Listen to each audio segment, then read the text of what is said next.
সাংস্কৃতিক কেন্দ্রটা মানে জার্মানি ল্যাঙ্গুয়েজে কি বলবো? আমরা বললে এটা ইন্টারন্যাশনাল কালচার সেন্টার, এবং এটা একটা রেজিস্ট্রিকৃত সংগঠন, এবং গত 20 বছর থেকে আমরা এটাকে চালিয়ে যাচ্ছি।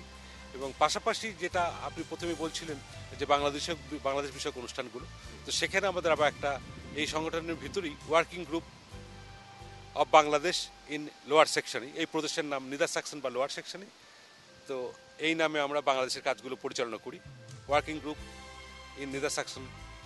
এই যে গত 20 বছরে এতগুলো সম্মেলন করেছেন, এতগুলো সম্মেলন আয়োজন করেছেন, তো এই সম্মেলনটা করার চিন্তাটা শুভ, প্রশংসার, কিন্তু পাশাপাশি এটার সঙ্গে অর্থ যোগানেরও তো ব্যাপার আছে, একটা বিরাট ব্যয়বহুল। ওটা কি শুধুমাত্র আপনাদের চাঁদার উপরে না, এটা আসলে চাঁদা দিয়ে তো এই ব্যাপক সম্মেলন করা যায় না। ধরুন বাংলাদেশ থেকে যারা আমরা অতিথিদেরকে এখানে নিয়ে আসি, তাদের আমরা যাতায়াতের ভাড়া সহ, ধরুন এখানে থাকা খাওয়ার ব্যাপারটা এবং ঘোরার ব্যাপারটা আমরা নিজেরা বহন করি, এবং এটা আমাদের দায়িত্ব বলেই আমরা মনে করি।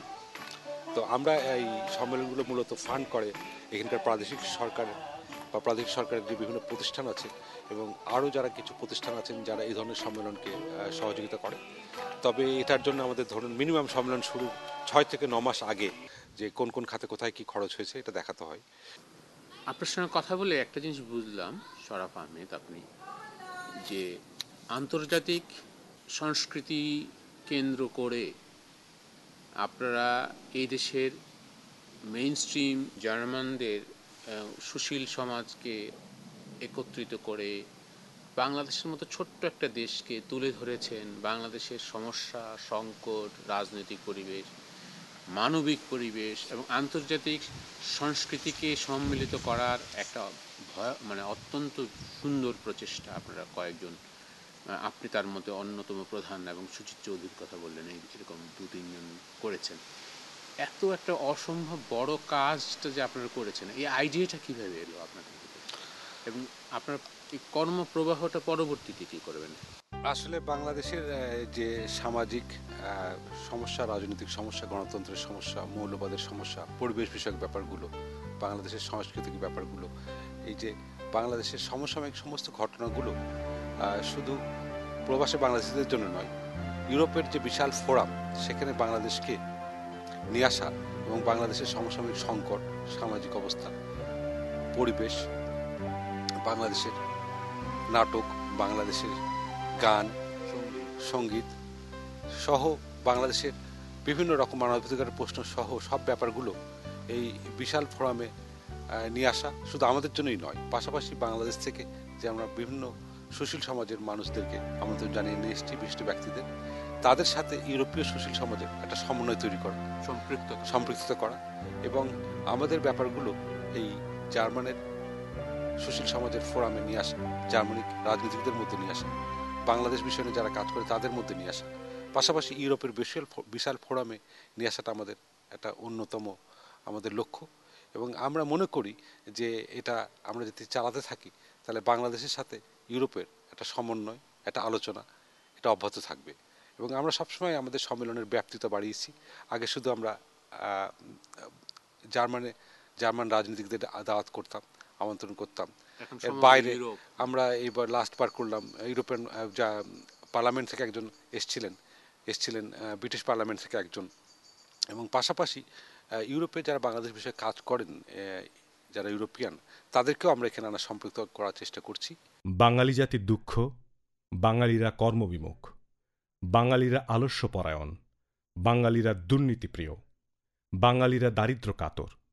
কিন্তু এই বাঙালিরাই যে পৃথিবীর নানা দেশের সাফল্যের শীর্ষে, এই বাঙালিরাই যে পৃথিবীর নানা দেশের মূল স্রোতে অহংকার করার মতো কীর্তিমান, তার অন্যতম প্রমাণ জার্মানির হ্যানোভারের আন্তঃসাংস্কৃতিক সংগঠক শরাফ আহমেদ। শরাফ আহমেদ, এই যে জার্মানি এত সুন্দর একটা দেশ, এবং এত সুন্দর একটা দেশের একটা সুন্দর শহর হ্যানোভারে প্রায় 24টি বছর আপনি পার করে দিলেন।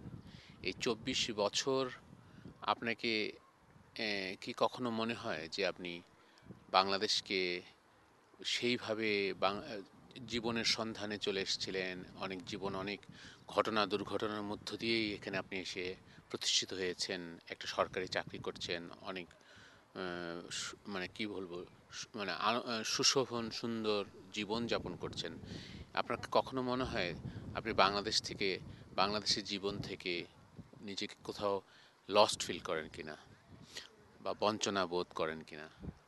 সেটা তো অনুভব করতেই হয়, কারণ ব্যাপারটা হলো আসলে যখনই এই ইউরোপে বা জার্মানির সব সৌন্দর্য সব কিছু মিলিয়ে যা কিছুই দেখি, সাথে সাথে আমার সবসময় বাংলাদেশের সাথে একটা তুলনা করতে ইচ্ছা করে এবং মাঝে মাঝে মনে খুব কষ্ট হয় যে আমরা কেন বাংলাদেশটা ঠিকমতো করতে পারলাম না। আপনি বিদেশে থাকুন, যেখানেই থাকুন, দেশের কথা তো বারবার আসে, আর তখন ভাবি যে আমরা পারছি না কেন, আর তারা পারলো কীভাবে। সব কিছুর পিছনে থাকে আসলে একটা সাংস্কৃতিক বোধ, একটা ঐতিহ্য, গণতন্ত্রের চর্চা, সব কিছুর মধ্যে স্বচ্ছতা। এবং দেখুন এই দ্বিতীয় বিশ্বযুদ্ধ পরবর্তী জার্মান কি করে গত 65 বছরে সারা ভেঙে যাওয়া জার্মানটাকে আবার গড়ে তুলেছে। এদের সব কিছুর পিছনে রয়েছে কিন্তু এদের এই গণতন্ত্র, সব মিলে জাতীয় ঐক্যর ব্যাপারটা, সততা, সততা, স্বচ্ছতা। এবং আজকে দেখুন জার্মানির রাস্তাঘাট, এই বাগানে আমরা এসেছি, হ্যানোভারের রাজাদের ঐতিহ্যবাহী গ্রীষ্মকালীন বাগানে, পার্কে, তো এটাও তারা ঠিক অবিকল ওইভাবে ধরে রেখেছে। এবং এই সব কিছুর পিছনে রয়েছে কিন্তু এদের একাগ্রতা, ইচ্ছা এবং পুরনো জিনিসকে ধরে রাখার একটা ঐতিহ্য।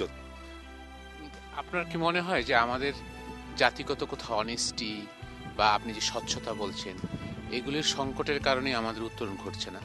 আমার তাই মনে হয়, আমাদের জাতীয় ঐক্যবোধ তৈরি হচ্ছে না। আমরা সবসময় বারবার নিজের দলীয় ব্যক্তি স্বার্থের কোন্দলে জড়িয়ে পড়ছি এবং সেই জন্যেই বাংলাদেশের সমস্ত মানে রাস্তাঘাট থেকে শুরু করে মানে সমাজের বিভিন্ন ব্যাপারগুলোতেই তার প্রতিচ্ছবি আমরা দেখতে পাচ্ছি। বিভিন্ন জিনিসের ব্যাপারে কোনো জাতীয় ঐক্যমত গড়ে উঠছে না। পাশাপাশি যে পার্শ্ববর্তী দেশগুলো একজনের সাথে আরেকজনের সাথে অকারণে নিজেদের মধ্যে একটা দ্বন্দ্ব তৈরি করছে, সমস্যা তৈরি করছে, যেটা আমরা ইউরোপে দেখি। যে ইউরোপে গত 1959-51 সাল থেকে তো শুরু করে আজকে 2009 সালে এসে তারা ইউরোপিয়ান পার্লামেন্ট তৈরি করতে পেরেছে, এক দেশ ছাড়া আরেক দেশে যেতে ভিসা প্রথা বাতিল করে ফেলেছে। এবং আজকে খুব কষ্ট লাগে বাংলাদেশের যে কোনো ইস্যুতে পাশাপাশি দেশগুলোর সাথে অকারণে ঝগড়া বিবাদে জড়িয়ে পড়া। কোনো দেশের মধ্যে আমরা নিজেরা নিজেদের ঐক্য রক্ষা করতে পারি না, পাচ্ছি না। একটা জাতীয় সমস্যা আসলে সেই সমস্যাটা কীভাবে সমাধান করা যেতে পারে আলোচনা করে, একটা সুচিন্তিত মতামতের মধ্যে কিছু সমস্যার সমাধান না তৈরি করে একজনের বিরুদ্ধে আরেকজন ঝগড়াঝাঁটি, বিক্ষোভ, মিছিল, ঘেরাও, আন্দোলন, প্রতিরোধ শুরু হয়ে যায়। আমার মনে হয় এই প্রথা আমাদেরকে বন্ধ করতে হবে। এবং আমরা মনে করি যে ইউরোপীয় ঐক্য যেভাবে ঘটেছে এভাবে না হোক, আমরা যেটা আছে বাংলাদেশে একসময়তে শহীদ প্রেসিডেন্ট জিয়াউর রহমান এই যে সার্ক তৈরি করেছিলেন, দক্ষিণ এশীয় ঐক্যবোধ, এবং এই ঐক্যবোধটা কিন্তু সেইভাবেই রয়ে গেল, এটার কোনো আর আমরা আগাতে পারলাম না। অথচ এইভাবেই শুরু করেছিল, একটা জেনারেশন তৈরি হয়েছে, তারা এই চর্চার বাহক এবং ধারক। তারা আপনাদের সাংস্কৃতিক চর্চার সঙ্গে নানাভাবেই যুক্ত এবং উৎসাহিত করেন। এবং আর্থিকভাবেও কি এই আপনারা একটা সাপোর্ট পেয়ে থাকেন? আর্থিক সাপোর্টটা খুবই কম আর কি, ওইভাবে হয় না। তারপর কিছু কিছু সহযোগিতা তো বিভিন্ন সংগঠন বা সরকার পক্ষ থেকে করা হয়। সেটা হচ্ছে আপনাদের মানসিক উদ্যোগ এবং নিজস্ব উদ্যোগ, এবং আপনারা যে কজন সংগঠনে আছেন, সেটাই মুখ্য ব্যাপার। এবং আমার এর পাশাপাশি বলতে চাই, শুধু জার্মানিতেও নয়, আমাদের মতো আরও কিছু অভিবাসী ইংল্যান্ডে বলুন, বেলজিয়ামে বলুন, হল্যান্ডে বলুন, ফ্রান্সে বলুন, ইটালি, গ্রিস, এরকম অভিবাসী যারা বাঙালি আছে তারাও চেষ্টা করছে এই ধরনের কাজ করার জন্য। এবং আমরা আমাদের যে কাজ বললাম, বাংলাদেশ সম্মেলনের কথা বলছিলাম হ্যানোভারে, যেটা 14 বছর থেকে আমরা এই ঐতিহ্যবাহী সম্মেলনের কথা বলি, সেগুলোতে পার্শ্ববর্তী বিভিন্ন দেশ থেকে আমাদের মতো মন মানসিকতার মানুষগুলো আসেন, যোগ দেন, এবং তারা কিছু করলে আমরাও যাই। সেটা ইউরোপীয় একত্রিত হওয়া, ইউরোপীয় ইউনিয়ন হওয়ার ওই শক্তিটা আপনারা আপনার সংগঠনের সুবিধা হিসেবে পান। আর ঠিক ওইভাবে না বললেও বলা যায় যে এটাও একটা আমাদের প্রয়াস, এবং এই ইউরোপীয় ঐক্যের ব্যাপারটা সাথে নিয়ে আমরাও অনেক কিছু করতে পারছি।